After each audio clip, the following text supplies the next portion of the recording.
এই mobile phone আইসা বিশেষ করে যারা বৈদেশিক জীবনের জন্য দূর দূরান্ত থেকে কর্মজীবনে আসেন তাদেরকে বলে যায়, ও মা তোমার স্বামী কর্মজীবনে ব্যস্ত বিদেশে গেল, ও মা তোমার স্বামী কর্মজীবনের জন্য ঢাকায় চলে গেল, ও মা তোমার স্বামী কর্মজীবনের ব্যস্তের জন্য দেশের বিভিন্ন প্রান্তে ঘুরে বেড়ায়। তোমার দায়িত্ব হলো তোমার স্বামীর গুচ্ছিত জিনিস তুমি অক্ষত অবস্থায় রেখে দিবা। যদি এটা দিতে না পারো, মৃত্যুর পরে আল্লাহ তাআলা ঘোষণা দিয়েছেন, লিল্লাযীনা কুম ফি বুয়ুতিনা ওয়ালা সাদাকুমুল আখিরিন। মৃত্যুর পরে অনন্তকাল তারা জাহান্নামে থাকবা। আল্লাহর হাবিব সাল্লাল্লাহু আলাইহি সাল্লাম মেরাজে যখন গেলেন, মেরাজে যাওয়ার পর জাহান্নামে যখন ঢুকলেন, জাহান্নামে যাওয়ার পর অধিকাংশ নারীদেরকে দেখতে পেলেন, এমনকি জান্নাতেও যখন গেলেন অধিকাংশ নারীদের দেখতে পেলেন।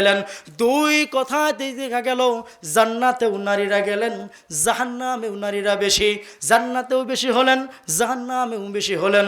রাসূল সাল্লাল্লাহু আলাইহি সাল্লাম জিবরাইলকে জিজ্ঞেস করলেন, মা আন কাইফা বিহি ওয়া উম্মাতিকুম আখিরা লাকুম ফিল দিহি ওয়ালা সুরুজাকুম ওয়ালা ফিল বুরুতুকুম বিস সামাওয়াতি ওয়াল আরদ। ও ভাই আখি জিবরাইল, আমি যাদেরকে দেখলাম বলো তারা কোন নবীর উম্মত হতে পারে? আসমানের নিচে জমিনের উপরে তারা কোন জাতির বংশধর?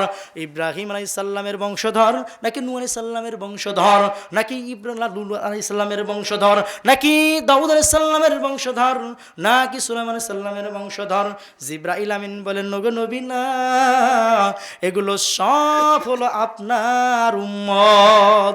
নবী কান্নায় জর্জরিত হয়ে গেলেন, বললেন, ও আখি জিবরাইল, জাহান্নামে যে সমস্ত নারীরা আসলো, জাহান্নামে আসার কারণ কি?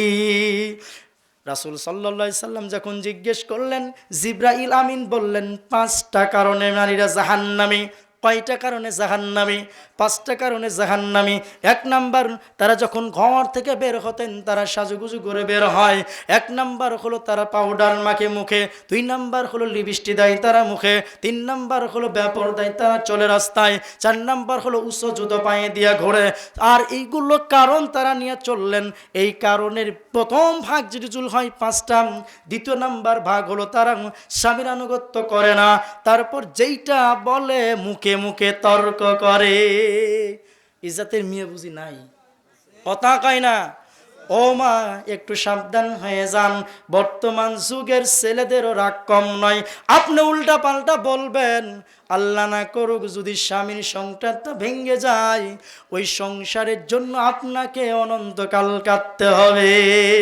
কাজী স্বামী সারা দিন যদি অক্লান্ত পরিশ্রম করে আসে, একটা গ্লাস পানি নিয়ে সামনে চলে যাবেন। সামনে যাওয়ার পর বলবেন, সারাদিন আপনি অত্যন্ত পরিশ্রম করে নিয়ে চলেন, আপনি তো অত্যন্ত পরিশ্রম করার কারণে ঘর থেকে বাইরে চলে গিয়েছিলেন। গ্লাসটা যখন সামনে নিয়ে যাবেন, ফেরেশতারা সাক্ষী থাকবে, আপনার ঘরে বরকত কোনোদিন কমে যাবে না। আর যেই ঘরে নারী আর পুরুষ দুইজনই তর্কে লিপ্ত হবে, ওই ঘরে কোনোদিন আল্লাহ তাআলার রহমত ঢুকবে না। এজন্য স্বামীর মুখে তর্ক করা যাবে না। আমরা যারা স্বামী আছি, আমরাও কারণ স্ত্রীদেরকে বকা দেব, কথা কয় না, বকা দিব, বকা দিব না। বলবো একটা কাহিনী। বললো, কুষ্টিয়াতে এক মাহফিলে গেছিলাম, ভেড়ামারা চিনেন তো গেছি। ওখানে যাওয়ার পরে এক বৃদ্ধ মহিলা কান্না করতেছেন। আমি জিজ্ঞেস করলাম যে কান্না করেন কেন? তো বলছে, কান্না করি কি সাধে, 3টা ছেলের বিয়ে করাইলাম, একটা ছেলের বউ সংসার করে না। দেখুন আমি কারণ কি দেখছে, বিয়ের পরে দুজনই তর্ক করে। আমি বুড়া মানুষ, আমি পড়ে গেছি বড় জ্বালাই। কোনো ছেলের